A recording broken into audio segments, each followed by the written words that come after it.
conversando com o Walter, eu descobri, assistindo também o show que tem aqui em São Miguel, que a astronomia já era conhecida e discutida no período missioneiro.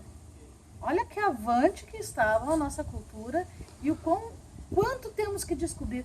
E parece que nós estamos resgatando a história aqui, é isso, Walter? É, exato. Nós estamos reconstruindo um projeto, ou construindo um projeto que estava inserido no projeto Jean Baptiste Primo, um arquiteto europeu, que era o expiatório astronômico, o mirante que ia mirar os astros, ou seja, os planetas. Mas compreende-se de que forma?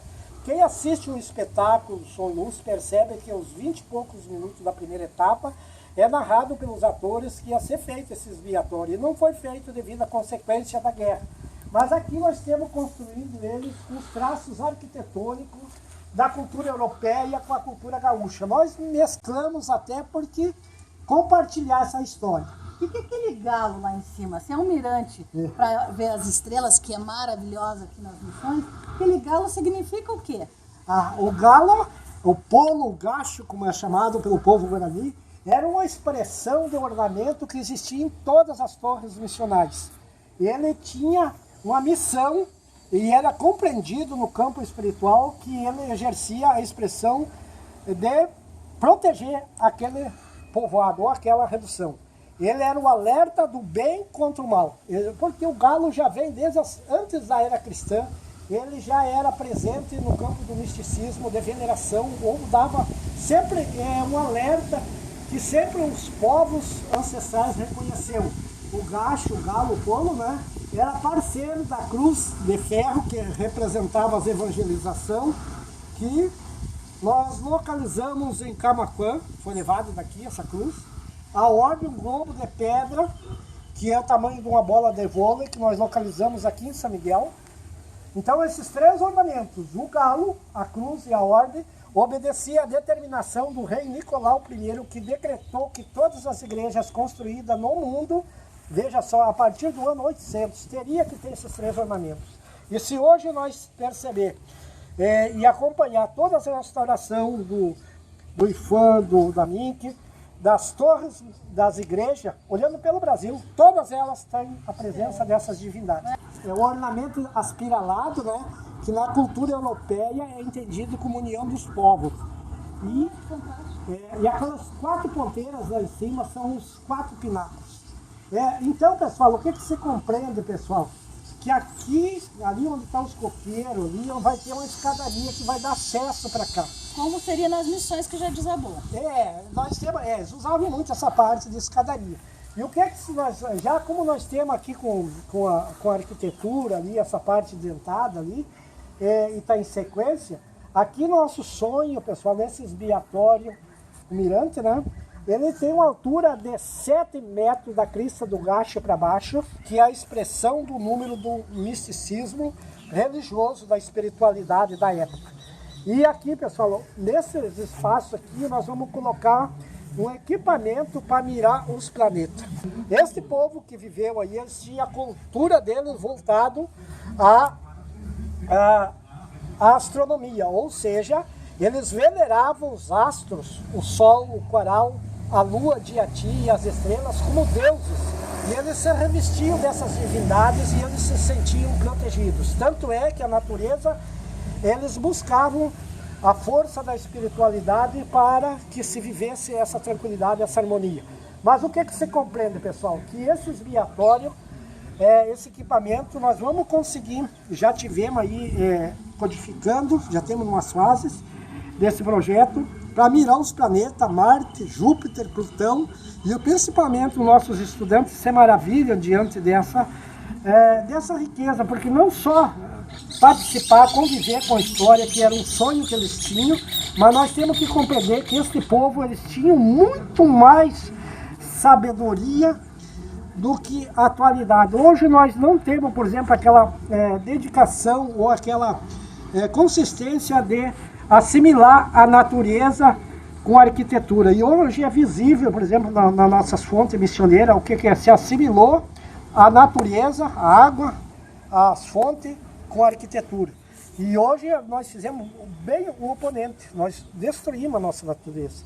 E eles, nesse sentido, eles buscavam a conciliação da vida deles com a natureza. Tanto é que hoje está tendo um desafio aí para vários historiadores, porque nós temos diante de uma história da humanidade.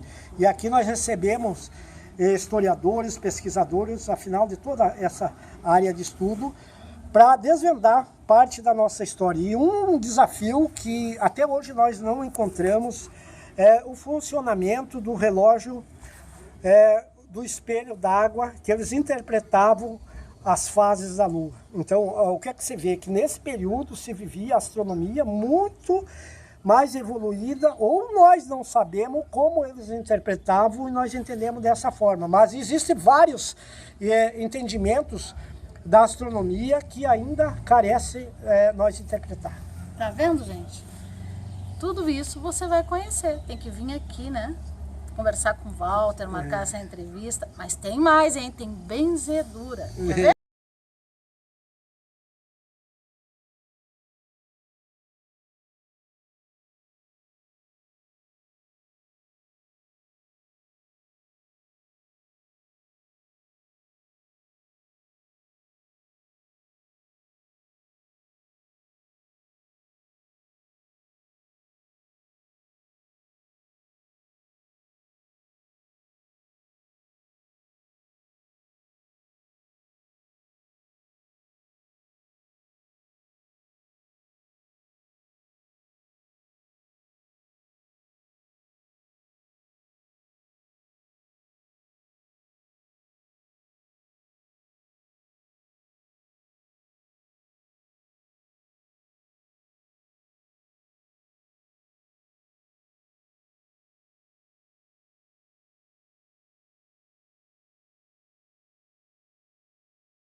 Estando aqui no primeiro ponto de memória missioneira, o Walter, que tem descendência guarani.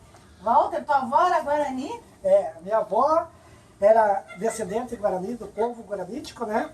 E o meu avô era procedente da Argentina. Nenhum deles eu conhecia, mas é importante dizer que eles deixaram um legado para a nossa família e nós estamos perpetuando esses conhecimentos aí, tanto no campo material como imaterial.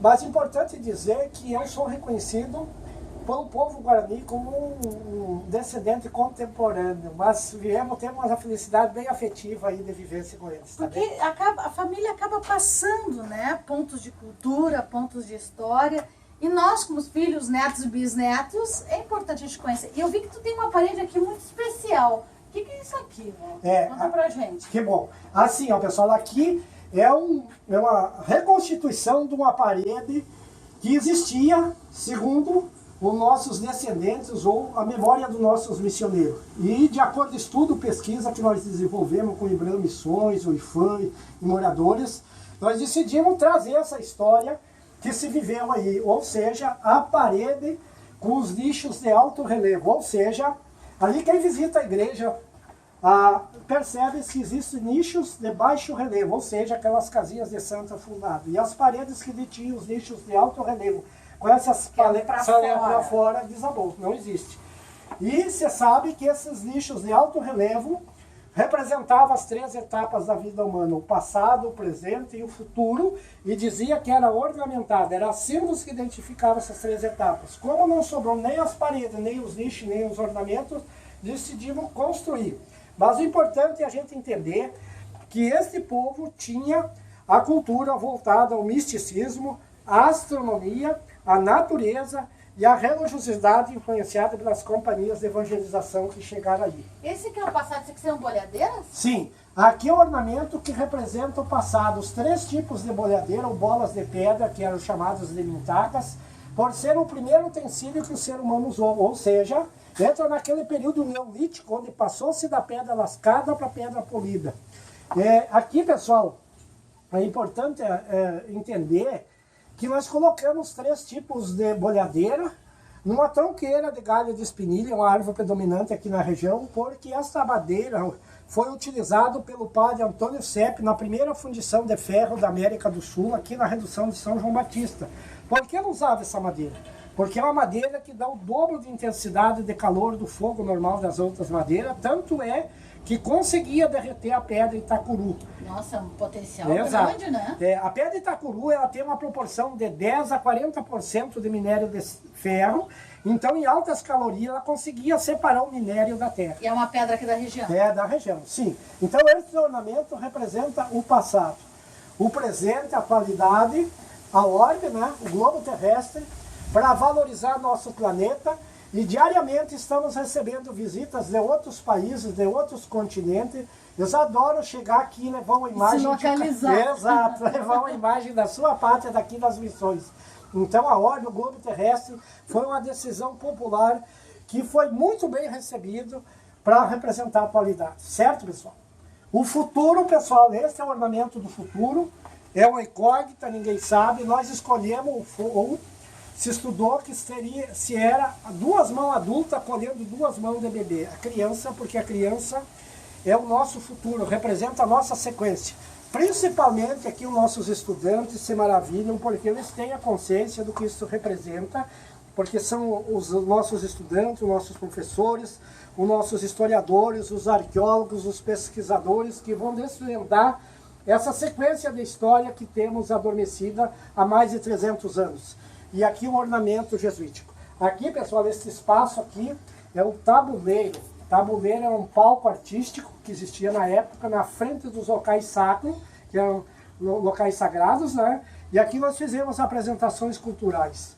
Isso na época também acontecia? Os índios se apresentavam nesses tabuleiros? Sim. Importante é se entender que eles eram umas práticas culturais, evidenciavam não só os ritos cerimoniais, que faziam com as divindades água e fogo e a própria natureza que eles buscavam, como eles tinham as práticas esportivas com os tiros de bolhadeira. Assim como nós hoje temos a cultura de tiro de laço, ou eles tinham os tiros de bolhadeira, e eles usavam 2 tipos de bolhadeira, ou seja, a pedra grés, que é uma pedra liviana, para competições que eram o esporte deles de tiro de bolhadeira, que faziam dentro do sítio arqueológico, e as bolhadeiras que eram feitas com pedras ferro, que nós chamamos, que é uma pedra mais resistente, mais pesada, era para combate e caça. Então tem todo esse estudo que ficou mentalizado aí com nossos missioneiros, pessoal.